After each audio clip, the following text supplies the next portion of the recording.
All right, so again, the numbers are pretty much same old, same old. There's mostly good news, especially out of Canada. The numbers from Canada: 102,268 cases, 85 dead. Um, just 26 new cases yesterday, which is really good news. The active cases are way down.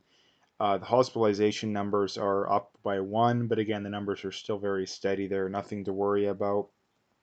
Um, we did have a new death yesterday, which isn't good, but again, we're having someone. I mean, we're having like one or two people die a week, which is a lot better than what we've been having this whole time. And I think that that's not something we should be worried about. Again, we're testing a lot of people. I believe yesterday we were around like 408, 407,000 people. So again, we're testing 8,000 people a day. Um, Cases are not going up. And like I say too, I predicted, I think it was a day or two ago, that the active cases would start to trend down within a week. We did have one low day. Um, and my guess that we probably will have another slightly higher day or two, but I think the cases will start to trend down, assuming they keep the testing the same. They may increase testing, they may switch the way they're testing. So that's something to keep in mind. You look at some other provinces too. Ontario had a very low number of cases yesterday. Quebec had a low number of cases. So the other provinces are having no issues. I mean, Saskatchewan and Manitoba are both pretty much fully reopened, and they have been for, I think, 3, 4, 5 days now. So if they haven't had a spike within the next few days, there's not a whole lot to worry about there. Now, the big news out of yesterday is mainly the numbers out of the States and the fact that they had the most, or sorry, not the most, but a very high number of new cases yesterday. You can see there. Um, but you look at the deaths, the numbers aren't up. I mean, they actually had less deaths yesterday than they did over the past couple of days. The death rate, or the deaths are still trending down.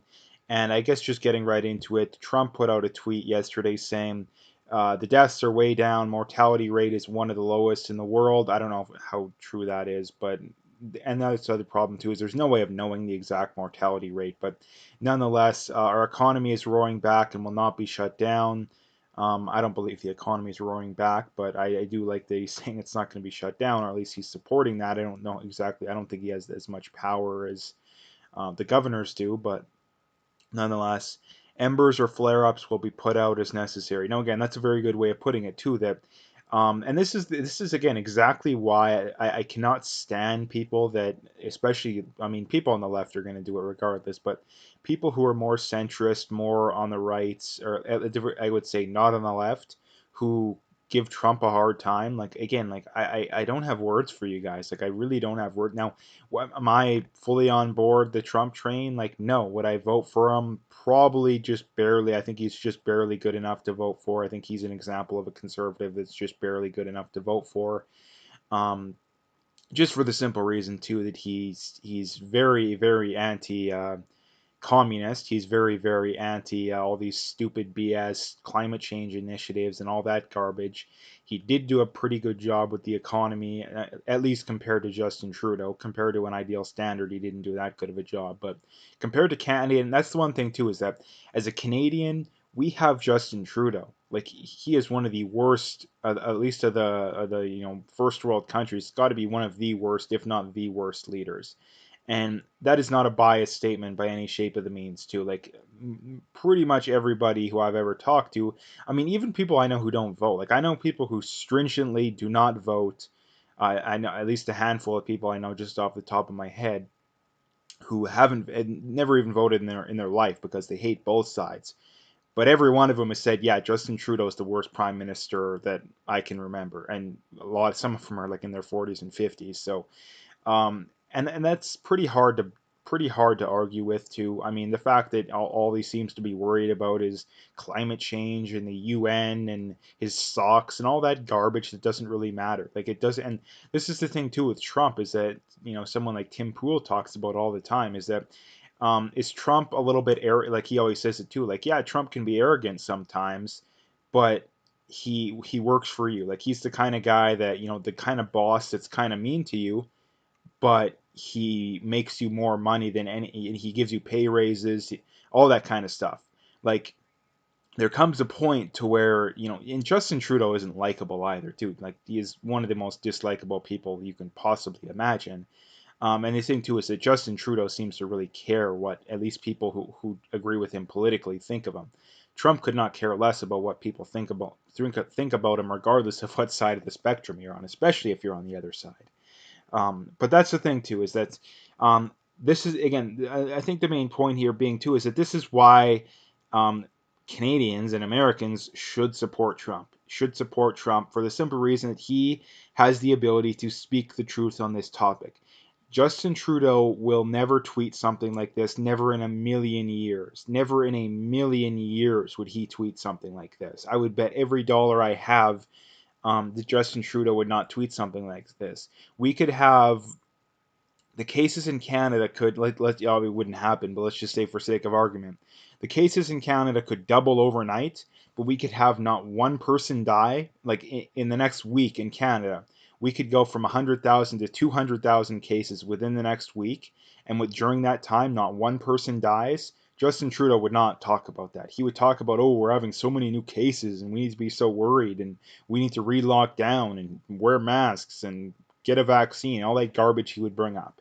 So that's what I need to say too. And I see some people mainly on social media, but I do have met some people in person. That, I mean, there's one guy, particular former MP that I used to follow, but not anymore.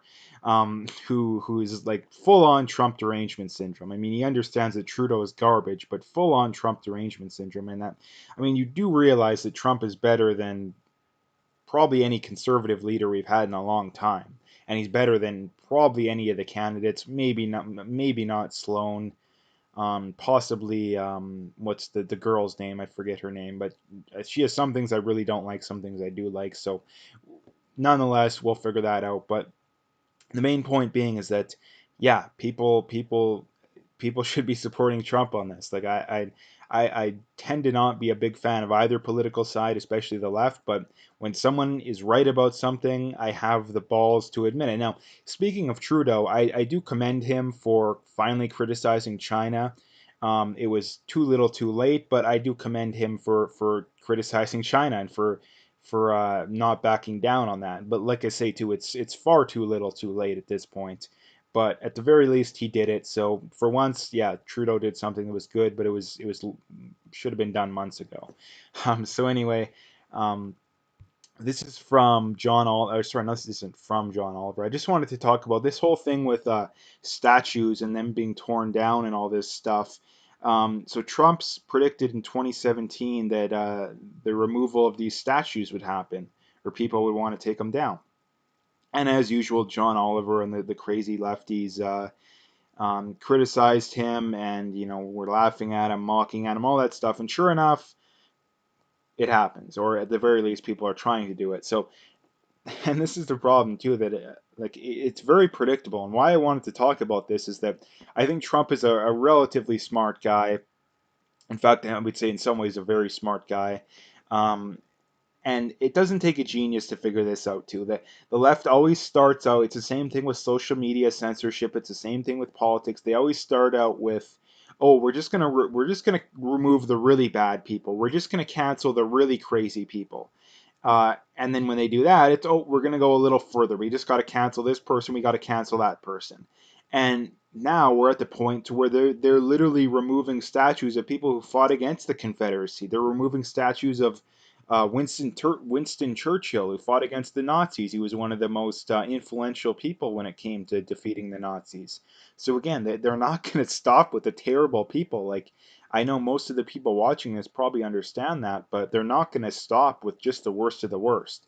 They're going to keep going and keep going until there is nobody left but the far left. I mean, eventually they'll take down statues of moderate liberals. They'll be taking down statues of, I mean, I don't know if they exist, but like Paul Martin, and Obama is a good example of that too. Like, Obama was against gay marriage for the majority of his presidency. He went from civil unions to, and then when the majority of the public finally changed their minds, he's like, yeah, I'm for gay marriage. So again, Trump was for gay marriage, but yet they still call him a homophobe. Like, again, these people they're absolutely insane, like absolutely insane too, and they will stop at nothing. They will stop at nothing.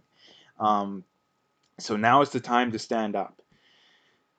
And speaking of leftist hypocrisy, this is the Chris Minister of Smart Arsery on Twitter responded to this, and it's he has or they're sorry he's responding to screenshots of CNN titles, and I believe they're literally from the same day. I'm not 100% sure on that, but they're literally from about literally like an hour or two apart. In that the first one being crowds swell in D.C. in what could be biggest day of protest yet. And then the other headline, that was at 4:06 Eastern. The other one was at 2:37 Pacific. So they're actually pretty close to each other because there's 3 hours difference between Eastern and Pacific time. So there's actually like an hour and a half literally in between these headlines. But the other one says Trump moves ahead with indoor rally despite science dire warnings. Again, the hypocrisy knows no bounds. They're literally saying if you have a cause that's on the left and benefits the left, you can do whatever you want. The rules don't apply to you. And on the other hand, they're saying, yeah, if your cause doesn't benefit the left, then you can do nothing. You can't open your small business and have 5 people in there. You can't open your gym and have 50 people in there. But by God, you can have rallies with tens of thousands of people day after day after day, and that's perfectly fine. This is where the mainstream media is at. And again, people who still believe these people are absolutely and utterly insane. Like, I don't even have words for you how insane you are if you still believe the mainstream media and still watch them. Like you, and this is the thing too, is that you'll literally believe whatever the TV can tell you because there's no one with literally half a brain, any shred of critical thinking skills that can watch CNN and an hour, and you see this title and an hour and a half later see that title and be like, yeah, that sounds like legitimate news. Like, are you joking? So anyway, and again, this is something I brought up before, but Peter MacKay's wife fought to bring U.S. soldier murderer Omar Khadr back to Canada, and he ended up with 10 mil. Again, everybody knows that story, so I'm not going to get into it. But again, just another reason not to support Peter MacKay. I think that all the other ones are definitely better. O'Toole is meh. I would like to see exactly what he would look like in a general election. I think he does have some Islamic some extremism going on there, and or at the very least, he's not going after it very much. Tom Quiggin has kind of exposed that, but I know he's spoken up vocally against the gun ban. He is from the East, which would probably help win some seats from the East. But again, I'd have to wait and see, and I still think that either of the other two would be better. But again, we'll see as far as that goes. Um, and the last thing here is from Tony Heller, and he says the most important question to be asking right now is who is financing and organizing the destruction of our civilization? And that's a very good point in that who is financing Antifa? Who is financing Black Lives Matter? Now, again, a lot of the money is probably grassroots, but there's no way that they can be as well funded as they are and all of it to be grassroots. I think it's pretty obvious that Soros is probably involved, and all the usual suspects are probably involved, and that's pretty much the safe way of putting it. So, um, anyway, I'm gonna leave the video there. If you liked it, make sure to hit that like and subscribe. Check out my PayPal and email. I got linked in the description. Again, appreciate any donations, but at the very least, just hit that like and subscribe if you haven't already. And last couple of things, check me out on Twitter and check me out on BitChute. It's very important that you support people that speak the truth, so make sure to check out all those links.